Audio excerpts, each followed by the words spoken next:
Good afternoon.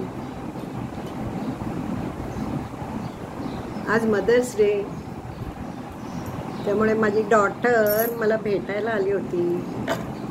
Daughter and son in law. आपल्यामध्ये mother's day असं काही असतं का हो? आपल्या mother's day every day is a mother's day for us, हो की नाही? पण तरी एक मजा करता येते म्हणून भेटायचं, हो की नाही? तिने काय आणलं तर गंगाविहारचं फूड. तिने चायनीज फूड, डॅडीला आणि मला चायनीज फूड आवडतं म्हणून fried rice, Chinese fried rice, noodles, then paneer का कुछ चाइनीज़ पनीर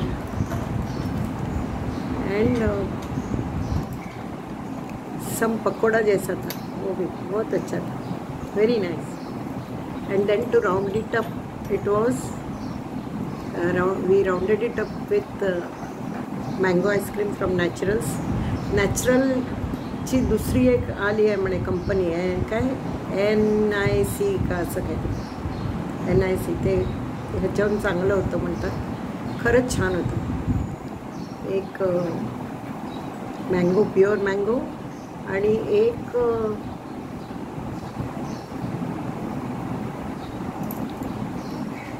मिक्स होतं काहीतरी, मला कळलं नाही ते काय. हां, coffee flavour, choco coffee flavour. आणि मग गप्पा टप्पा, लहानपणीच्या गप्पा, मोठेपणीच्या गप्पा करून मग ते आता गेले मामांच्या घरी. आता अशीतच्या मामांच्याकडे गेले प्रभात यायला. असा आजचा दिवस खूप छान गेला. फोटो जास्त काढले नाहीत, एकच काढला ग्रुप फोटो, आणि एक तिच्याबरोबर काढला माझा, एक आमचा फॅमिलीचा काढला. पण ते तिच्या कॅमेऱ्यात आहे, ते माझ्या कॅमेऱ्यात आल्यावर मी पाठवते. बरं वाटतं असं मुलं येऊन गेली ना की घर कसं अगदी व्हायब्रेट होतं. घराचा नकाशाच बदलून जातो म्हणा ना. प्रत्येक ठिकाणी पॉझिटिव्ह वाईब्स असतात आणि त्यामुळे ते घर खूप छान दिसतं. नाहीतर एरवी आम्ही दोघंच असतो,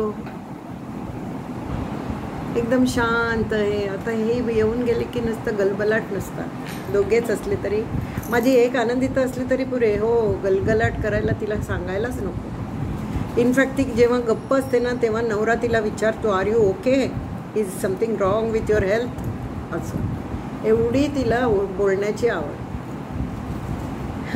संतोष आणि प्रियाचं पण तसंच बरं का. प्रिया आमची एवढी बोलगेवडी आहे, बाप रे, किती बोलते. मज्जाच मजा, आणि कॉमेडी, सगळी फुल कॉमेडी करते ती. आणि आमचा संतोष शांत. आमच्या घरी मी बडबडी आणि हे शांत. हो, देवाने तशीच डिस्ट्रीब्युशन केलेली आहे मॅचमेकिंगमध्ये.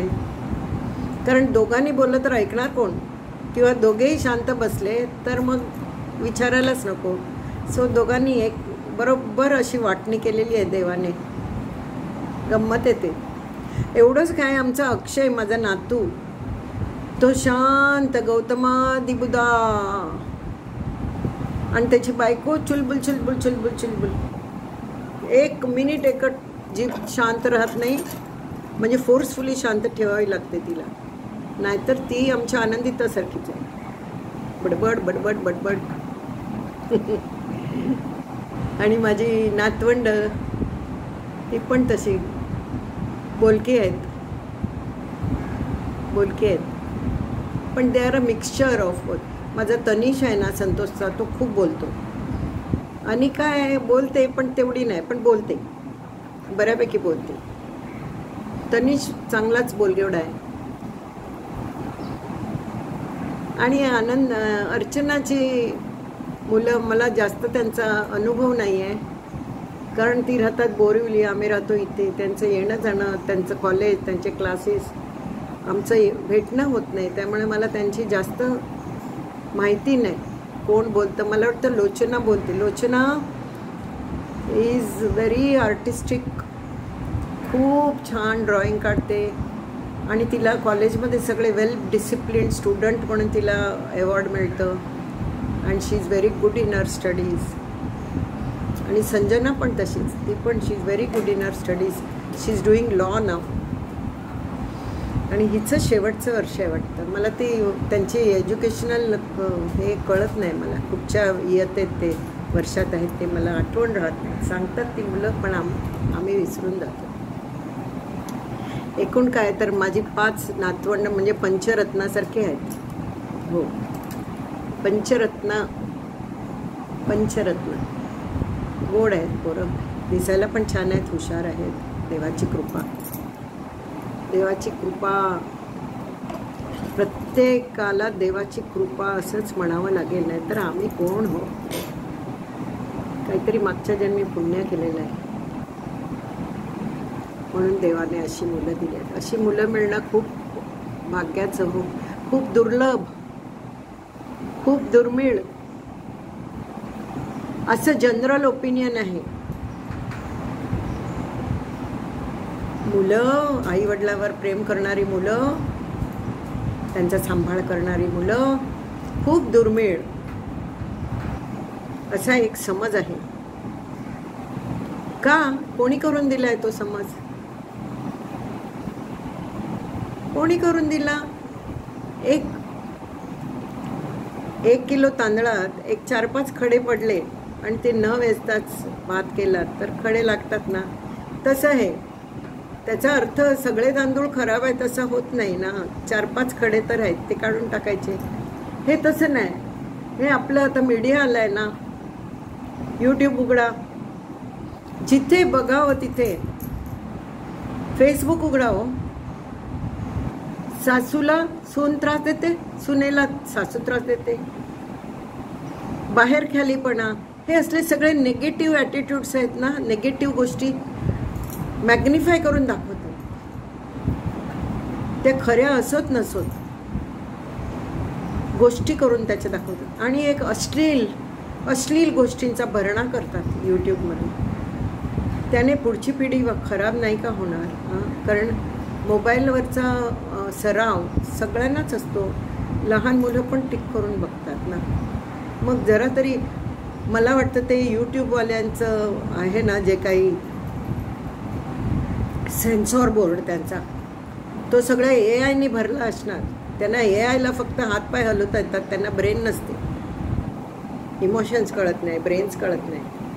सो जे व्हिडिओ येतात ते पास करतात, जे व्हिडिओ येतात ते पास करतात. सेन्सॉर बोर्डच नाही आहे यूट्यूबला. अशाने खराब होऊन जातील हो मुलं.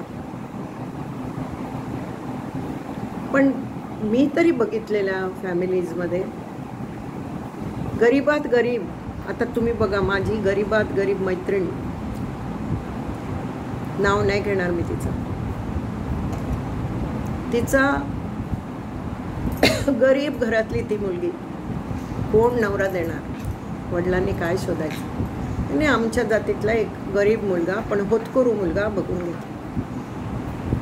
सासू चांगली होती, सगळं चांगलं होतं, सासूची मरेपर्यंत सेवा केली आहे. पण त्या मुलीचा संसार कायम गरिबीतच झाला. पण देवाने एक बरं काय केलं, तिला मुलगा हिऱ्यासारखा दिला, हिऱ्यासारखा चमकणारा आणि जेन्युइन, अमेरिकन डायमंड नाही. सगळे कष्ट बघत होता तो, आईचे कष्ट बघत होता, कष्ट कष्ट कष्ट. आई कशी how she is trying hard to make 2 ends meet. जेवण रात्री जेवायला घालायला काही केलं तरी आपल्याला जेवण चांगलं करून घालते आई. आपण काही खाऊ, नवरा काही, वडील काही खाऊ. शेवटी तर वडील तर बेकारच होते, काहीच करत नव्हते.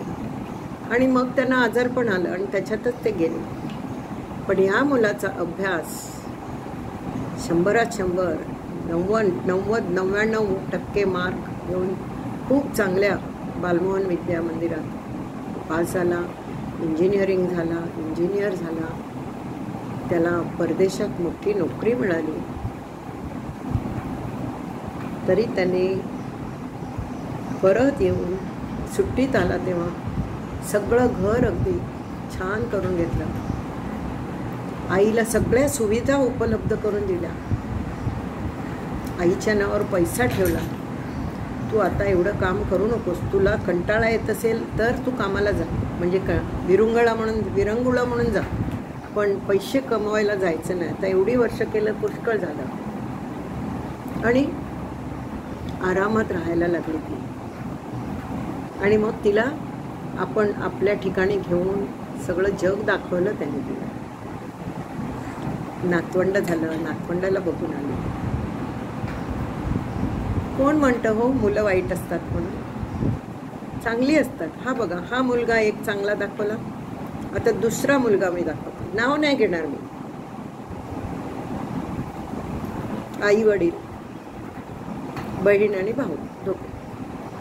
बहिणीला पण नवरा चांगला मिळालाय.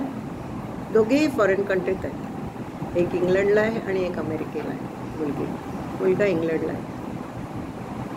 आई वडिलांची सेवा तिथून करत होता तो. काय हवं नको काही जरा तरी बोलण्यातून, आई वडील सांगत नाहीत मुलांना, पण बोलण्यातून कुठून तरी निघतंच ना काहीतरी. लगेच दारात 1000 नवीन पीस. काही खराब झालं असेल तर ते रिपेअर करू नका, मी आणतो, पाठवायचा. असा मुलगा. आणि जावई पण तसाच. अशी पण मुलं असतात. उगाच 4 दगडा पत्थर सापडले म्हणून सगळा तांदूळ खराब होत नाही हो.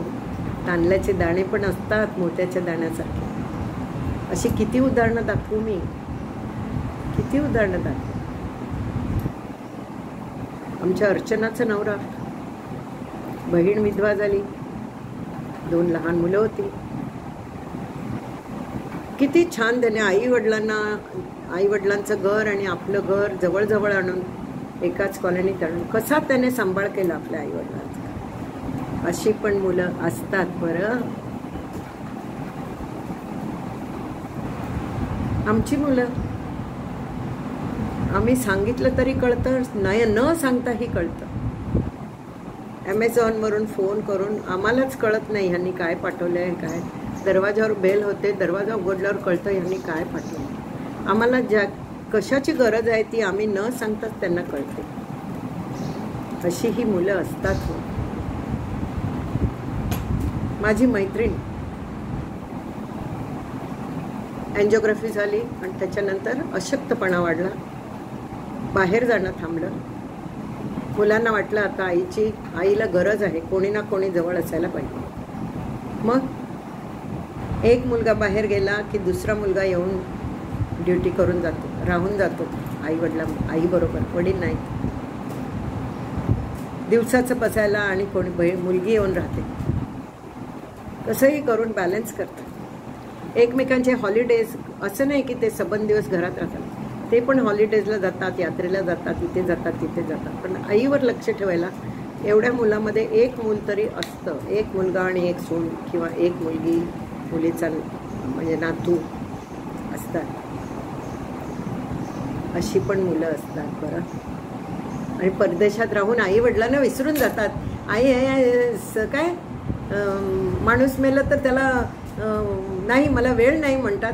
हे सगळं एखाद दुसरी उदाहरणं असतील ती एक्झॅजरेट करून दाखवतात. तेच तर काम आहे मीडियाचं. जे वाईट आहे ते एक्झॅजरेट करून दाखवायचं आणि जे चांगलं आहे ते श्वास पण घ्यायचा नाही त्याच्याविषयी. मुलं काय, त्यांना काय बुद्धी दिली नाही का देवाने? हां, आता ह्याच्यानंतर ना मीडियाने काय केलं पाहिजे, आता फेसबुकने काय केलं पाहिजे, असले अश्लील व्हिडिओज असले तर कट. आणि असे आई वडिलांना हैराण करणारे किंवा सुनांना सासूनी हैराण करणारे नेगेटिव्ह ॲटिट्यूड असलेले सगळे, कारण काही म्हटलं तरी डोळ्यासमोर ते दिसतं, त्याचं अनुकरण केलं जातं. अरे ती तिच्या सुनेला असं करते, हो मी केलं तर का बिघडलं? हो, ती तिच्या सुनेला किती छान वागवते, मी पण तसंच वागवलं पाहिजे. यातलं कुठचं चांगलं बरं? मग हे असलं सगळं झाडू द्यावा, केरसुणीने सगळं नेगेटिव्ह सगळं सेन्सॉर करून टाकावं आणि चांगलं तेच दाखवावं. चांगल्या गोष्टी नसतात का?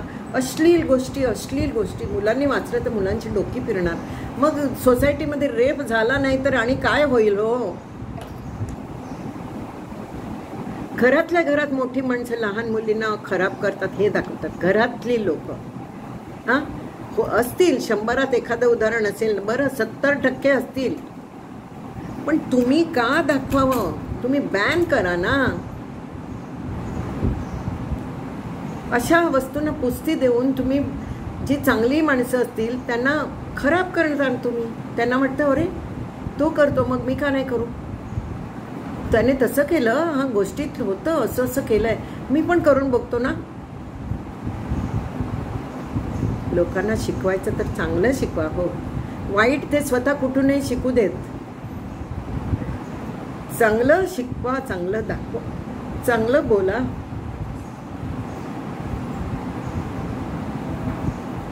असं करू नका हो. माझा आजचा विषय काय आहे मला माहिती नाही. मी मदर्स डे वरून सुरुवात केली होती. मदर्स डे वरून मी कुठे आले? मुलांवर आले. मुलामध्ये खराब मुलांचाच नेहमी दाखवणारी मीडिया, त्यांना मीडियाला दाखवायला मी चांगल्या मुलांची उदाहरणं दिली आणि त्याच्यावरून आता मी खराब मीडियावर मी घसरले आहे. म्हणजे माझा विषय आईवरून आला आणि तो कुठे पोचला बघा. पण असंच असतं हो.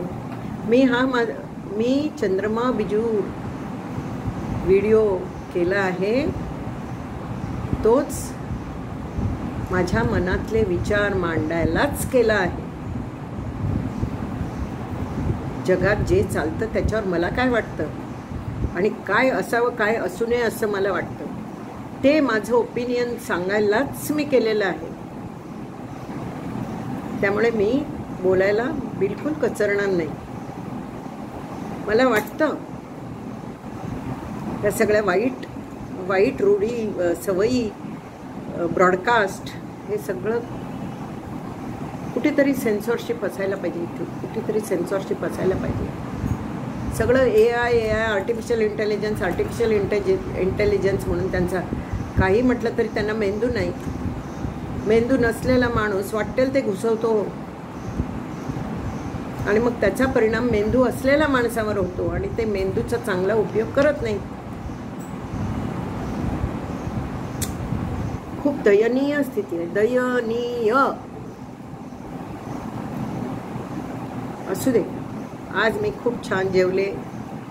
मुख्य म्हणजे ते जेवण मुलांबरोबर बसून बोलले, जेवले. एरवी संतोष आणि प्रियाही असतात, पण आता ती जानेवारीपासून हैदराबादला गेली आहेत ना, म्हणून ती भेटली नाहीत आम्हाला.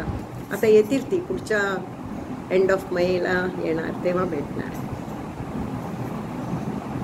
ज्यांची मुलं चांगली आहेत, ज्यांची मुलं प्रेम करतात, भरभरून प्रेम करतात. आज माझी मुलगी म्हणाली, मम्मी मला असं वाटतं, माझ्या एवढ्या वर्षाच्या अनुभवात मला एवढी माणसं मला भेटली, त्यातून मला दिसून येतं की माणूस जे बीज पेरतं ना तेच त्याला मिळतं. त्याने स्वतःच्या वडील माणसाबरोबर कसा व्यवहार केलेला असेल तसाच व्यवहार त्याला त्याच्या वार्धक्यात मिळतो. असं माझं ओपिनियन झालेलं आहे. असं म्हणून तिने 2-3 उदाहरणं दिली आणि मला पण वाटलं हो, पण मी म्हटलं नाही गं, सगळ्यांनाच तसं होत नाही. थोड्या लोकांना नेक्स्ट जन्मात मिळतं ते, थोड्या लोकांना कर्माची थिअरीच वेगळी आहे, आपल्याला कळत नाही. पण तू म्हणतेस तसंच समजून आपण सगळ्यांबरोबर चांगलं वागलं तर त्याच्यात काय वाईट आहे, हो की नाही? आपल्याला पुढे वार्धक्य कसंही येवो न येवो, आपण चांगलं वागायचं, माणसाजवळ माणसासारखं वागायचं. काही मिळावं म्हणून नाही. कर्मण्येवाधिकार असते मा फलेषु कदाचित. तुम्हाला चांगलं वळण दिलं आहे, चांगले संस्कार दिले आहेत. तुमचे आईवडील त्यांच्या आईवडिलांजवळ कसे वागले आहेत पाहिले आहे तुम्ही लहानपणापासून. मग तेच संस्कार तुम्ही जपा, म्हणजे तेच संस्कार तुमच्या मुलांवर जातील. म्हणजे तुम्ही तुमच्या आईवडिलांजवळ कसं वागाल ते बघूनच तुमची मुलं तुमच्याजवळ वागतील. ते शिक्षा मिळायचं, पाप मिळायचं ते काही नाही हो. बघून शिकतात मुलं, हो की नाही? आज मी जरा, तुम्हाला वाटलं असेल असंबद्ध आता माझं वय झालंय ना, जीभ होते, मला सुधारून घ्या, समजून घ्या. मला असंबद्ध बोलले असं वाटतं, पण असंबद्ध नाही. प्रत्येकाचं, मी जो ह्या माझ्या विचारांचा शेवट केला आहे ना, तो शेवट माझ्या पहिल्या वाक्याला लागू पडतो. मला आईवडिलांशी कसं वागायचं ते आपल्याला कसं कळतं? आईवडिलांकडूनच आपण शिकतो, आणि आईवडिलांनी जे पेरलेलं असतं तेच त्यांना वार्धक्यात मिळतं. व्हेरी रेअरली नमखराम मुलं असतात, आणि आईवडील चांगले असूनही मुलं वाईट निघतात. हे त्यांचं कर्माचं फळ असंच म्हणायचं. आपण, आपल्याला हे अनाकलनीय आहे, हे देवाचा न्याय आहे ना, अनाकलनीय आहे, कळत नाही. पण आपलं काम काय? आपण हा जन्म घेऊन आलो आहोत, चांगल्या रीतीने राहायचं, सगळ्यांकडे गोडीने राहायचं, प्रेमाने राहायचं, सेवेत असायचं, क्षमाशील असायचं. दया, क्षमा, शांती, प्रेम, सत्य, अहिंसा, दया, क्षमा, शांती, प्रेम ह्यांचा वापर करायचा आणि राहायचं. आणि the rest should be in the hands of God, हो की नाही? त्याने पाठवलाय, तो बघून घेईल. आपल्या आईवडिलांनी दिलेले संस्कार आपण जपायचे, आणि तेच त्याची रिले, त्याची मशाल पुढच्या पिढीपर्यंत पोचवायची.